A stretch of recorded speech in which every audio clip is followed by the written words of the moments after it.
All right, folks, we're back. So we've asked the admin to help us keep an eye out for this, but any of the matches that become available we want to grab at this point. So hopefully, whether it's Game 2 or Game 3 of Fear versus Bly, or Snute versus Billowy, or Laser versus Lilicanine, we want to catch any and all that we possibly can. I do hope, though, with the current bracket be what it is, excuse me, I am really hoping and pining for either Bly versus Alive or Snute versus Alive in the finals. I think would make for a really awesome and fun set. Yes. Oh, I see. We've got some Apollo. He's taking back control of the bed. Yeah. Okay, I went to sleep underneath the bed. Oh, that's scary. I don't like Fuck that. you. Why? What? I feel like I've always been really paranoid about my cat sleeping under the bed. Not because of like this being an actual possibility, more like an unlikely scenario of like maybe something breaks and the bed falls and like crushes her because she's underneath it. Like I don't like the idea of that happening. So I would never let my cat under the bed. I put a bunch of shit under there to block her from getting underneath the bed. Oh. I mean, I know what you mean, but aw. Yeah. By the way, Sharp Knees. Ouch. Snark Angel. Thank you both for your resubs to the channel. We thank and appreciate the commitment. Also, Diet Soda being the one to bust this out. I guess I kind of forgot because we talked about it yesterday, but if you guys haven't seen, we got brand new cheer motes on the channel. Actually, why the fuck is the Bit Boss not on? Let me go fix... Shit. And thank you to Mana for the host. Shout out to Mana, thanks for the host. One second, guys, I ripped my microphone out of its thing. Fuck. I figured. Thank you, Mana, for the host, and thank you for playing in the Corsair Cup, keeping it alive. I do notice and appreciate things like that, man. But I was going to say, we've got new cheer motes, custom cheer motes made by the ever-awesome Joshua, a.k.a. Rain. If you guys don't know who that is, he's the one who made the original like, Ace Gormad emote and the first Blood emote back in the day, all that good stuff. So we got...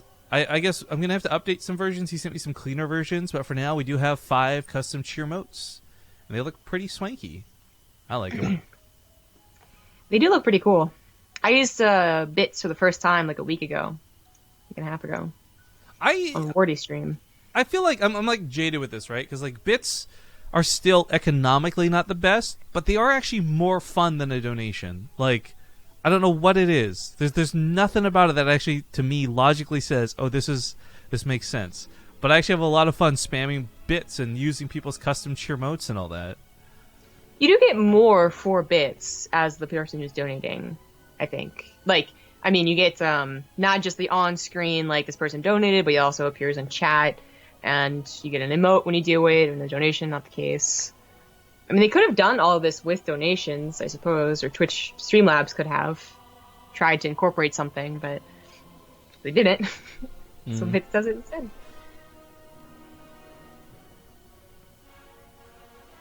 I reset this thing, but it's still showing Dub. So, fuck it. We'll keep Dub where he is, I guess.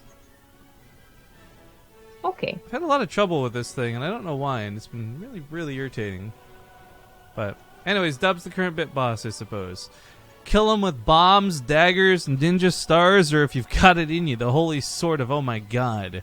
But I will say, real quick, don't go too bit crazy today, because we actually have a pretty big bit announcement. If you didn't see... on Twitter, if you want to get your hands on a BlizzCon ticket, we've got a double day coming up on May 21st. And whoever is the bit boss at the end of that day, whether you've got 100 health or 5 million health, whoever's the bit boss at the end of that day will be given that BlizzCon ticket too. Let me paste this over here too before I forget. There we go. So, an interesting question came in through Twitter. Wouldn't it be cheaper to just buy one? Well, there's 2 things about this. One is like, yes, technically you could go on eBay or something and maybe find somebody who's like scalping a ticket for like $400 plus, right? I think last year people were selling for like $500 plus. Sure. But that's also maybe not so trustworthy because there's also a lot of stories of people getting scammed out of these tickets, buying fake ones or ones that weren't legitimate and being turned down once they got to BlizzCon, and thus having to defer to scalpers outside paying hundreds more for those tickets. I don't care about any of that because the thing is, we're BaseTradeTV. At this point, we've got a fucking reputation for being legit, so you know this ticket is actually a ticket that you're going to be able to get. So again, whether you're somebody who snipes the last 100 health off of a boss at the end of a stream, or maybe you're some big baller who comes in and flops his dick down with like 50,000 bits or something, it's on you. But the thing is, we're just going to make a game out of it because it's a full day of broadcasting. We're going to have a Korean cast in the morning, we're going to have a small break in the middle of the day, and a North American broadcast at night. And that's why we're going to have all the bits. Come in, have some fun, definitely raise some money for us, which will help us pay for flights and trips and other cool things, and also give somebody a BlizzCon ticket. But, ooh, I see we have Game 3 of Snute versus Billowy. Yes, game number 3. Okay, so this is not a fresh series, guys.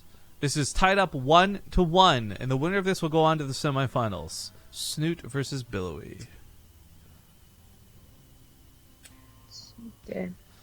Snute. Okay, join the lobby. No, Apollo, don't leave. I don't want to put my camera back on. Boop. I love that jump too. That was like a dive. It was majestic. Thank you to him, Rick B, for the 9-month resub, and Deeth for 2. Welcome back. Oh. Oh. Look, if I got to use my camera, you got to use yours. No complaints. You were using yours on your hand for like 2 weeks. Well, you know what? You tell you what, Tom, you go shave off all of your hair and have your head look fucking horrible. And you did not shave off all of your hair. I saw your hair. That new like SpongeBob meme. I don't use to shave off your head. Why is that becoming a thing, by the way? Because SpongeBob's amazing. That's the whole point. I'm really sad, dude. Nate's all about the SpongeBob memes too, and I'm just always one step behind. I can keep That's up something with. Me and Nate got. You know, that's our thing together. You guys have so many things. Okay. Why? This is something for me and Nate. Why do you need something with Nate though? Because I like him. I like having things with friends. That's fine. Hey. I do wish you would play Battlegrounds though, because that would be really fun to get you in for some of that stuff. But at any rate, at any Nate, in the top left, we've got the Red Zerg player. It's Team Liquid Snute. In the bottom right is the orange Protoss. He is Billowy. Whoop whoop. Billowy, of course, the Korean Protoss with the most unpredictable outcomes. This guy will seriously be playing like garbage and then kill everybody. And some days he'll play perfectly and lose really poorly and foolishly. Yeah. I don't know. He's the biggest enigma of pro players. It was Ziggy that beat him, right? Ziggy was the guy that got the first, like last week. He was his first prize winnings ever. Okay, top 4 finish. Yeah. Yeah. Okay. Yeah. Ziggy, who we didn't get to cast today, but he actually beat Billowy last time. Billowy was in a European Cup, and we remarked on that. It was really surprising because Billowy is usually, even if he has like a bad day and he loses in the round of 8, it's usually not someone we had no idea of who they were, and we really didn't know anything about Ziggy. Now I know at least a little bit more, like he's Terran and he's Grandmaster. So that was a shock. But Billowy is usually better than that, and is actually sometimes very, very good. So to see him tied up against Snute is not surprising. It just is like, okay, he's having a good day today. Gotcha. Now I know. So I even might be able to take on. Oh, I guess they're in the top side. Yeah, for sure. Billowy can take on Fear Reply. Is he okay? Do we need to pause the game? Why? What? Oh, he's just on 0 APM for a long time.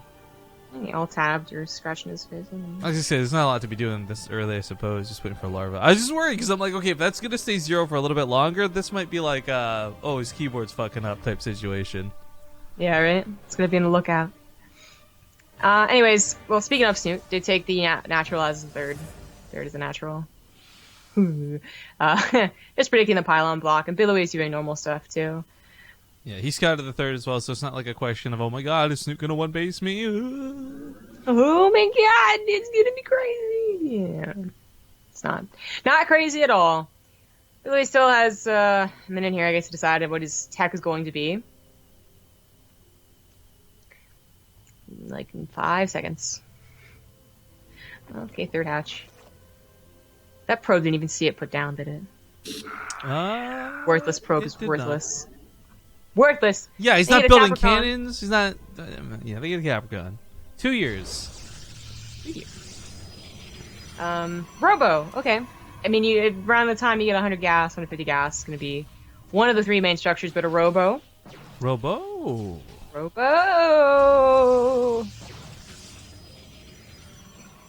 Actually, that reminds me of my attempt to go Reavers in that mutation last night. Yeah, I was trying to convince Nate to play. He's like, there's no fucking way you're getting me to play this mutation. I was like, look, dude, if I can carry Zombie Grub, I can carry you. Whatever, man. That was actually pretty ridiculous when we realized how OP tanks are, though. I will say this really quick. Yeah. If you guys are struggling with this week's weekly mutation for co-op, tanks in siege mode, both, and I tested this later, both Sukovs as well as Swans are immune to the pull-in, the suck-in or whatever, so any tanks in siege mode can't be done. And Stukovs, I think, are way more OP, because you can just uproot them, or do the deep tunnel thing, so you can put them anywhere on the map. People were saying that Stukov was the way to go if you're having trouble. Not only because of the they weren't mentioning the tanks. Like, I don't think that's something that's being widely abused. They're just mentioning like the free unit combination thing, because Zagara is also suggested. But I know we try and do it without the hints. I'm so proud of their Tannis worked. Well, except for me, all I do is steal builds. I don't actually. That's why I said we don't need hints on the stream. I'd already found them all. Exactly. You already knew all the builds that were going to lead to victory. It's not like we realized in the middle of the stream in live time that, hey, cool, tanks can block the explosion. Yeah. Good times. Yeah. That was a really good. There's always like a trick to the mutation, you know, that you can find something that's abusive. Yeah. I mean, there used to be even more abusive things you could do, but they've cut those out. But there's still like abusive things. I think the best one I've seen though is for the Purifier Beam. I was playing this one with a Karax who just built like 11 shield batteries around a single cannon, and the beam just stayed on it and never could kill it. It was amazing. People are quite ingenious. Yeah. I think it's really fun too for people. Like, I mean, there's a lot of aspects of it. Totally normal game, by the way, like Bailing as Rocheborn, blah, blah, blah.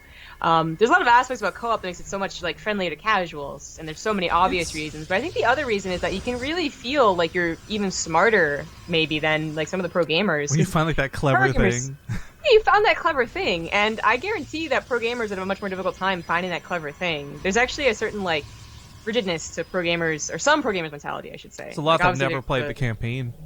Yeah, they haven't played campaign. Like, they really do only know 1v1, what beats what. They wouldn't actually account for the powers that are involved. They would constantly miss all their cooldowns. Like, that, it would totally happen. So for a normal person to be like, you know, if I placed 11 shield batteries or whatever, like, that's not going to happen probably for any pro gamer. No. One little moment you can feel good about yourself. Well, we do have things starting to spice up a little bit, but the problem is, I don't think it's anything too dangerous for either player, really. Billowy's army's coming out so slow and methodical, and he's only just taken his third, right? So he doesn't have this explosion of gateways in production yet. Snute, on the other hand, is open with roaches, and I think this was maybe a safety thing. We don't know what happened in Game 2 and Game 1. Maybe this was actually prompted and necessary. But if these roaches become Ravagers, combined with these Lings and Hydras behind them, and heck, the Banelings with an asterisk, I actually really like Snute's composition. Snute does seem to do the same thing, and this is not just in ZvP, but like really, Snute finds something that works for him that's usually macro-oriented, and he just does it every single game with only slight regard for what his opponent is doing. Obviously, if you see an all-in coming, you gotta change it up a little bit, but he gets like everything you would need to even have that first layer of protection, like the Roach Warren. Like, if he really was afraid there was an earlier attack on the way, he could just make nothing but roaches. But if there isn't, then he can just make him into Ravagers, which are very helpful to the later stage army anyways. So now he sees an attack coming, of course, and he's going to make a lot of Banelings and Lings. Plus one's almost done. Looks like he's kind of skipped the Hydras for now. We'll just wait until he cleans this up. Hydras are a really key element to this, though. I mean, the Lings, the Banelings, the Roaches, they'll only go so far versus the Immortals. The Hydras really bring the damage, and with their 10 extra health, it's been clearly noted that they can take the hits, but Snute's still going just massive investments here into Lings. You know, Billowy actually doesn't have many force fields. There's like one sentry with full energy here. I think these Lings might just work out. That's why Snute is going so Baneling heavy. This might have been told to him for the last 2 games, or maybe he just literally scouted, like the composition was like, oh, it's the Adepts, you know. All in, really. A lot of Protosses would be poking and then moving back while taking their 4th, but this is obviously has been committed to a lot. Well, the force fields are good, but it's still limited. And oh, the Baneling into the backside! That manual detonation was so grody and delicious, and ooh. GG. Yeah, Snute will knock this Korean out of the tournament and move on to the semifinals. But we do have another semifinals match lined up and ready to go with a Laser versus Alive. So a TVZ on the southern side of the brackets. I was going to say hemisphere for some reason. I don't know why. Southern hemisphere. But okay. Small commercial break. 2 minutes, guys. Not much. And we'll get into a laser versus a live, a best of 3 TVZ when we return.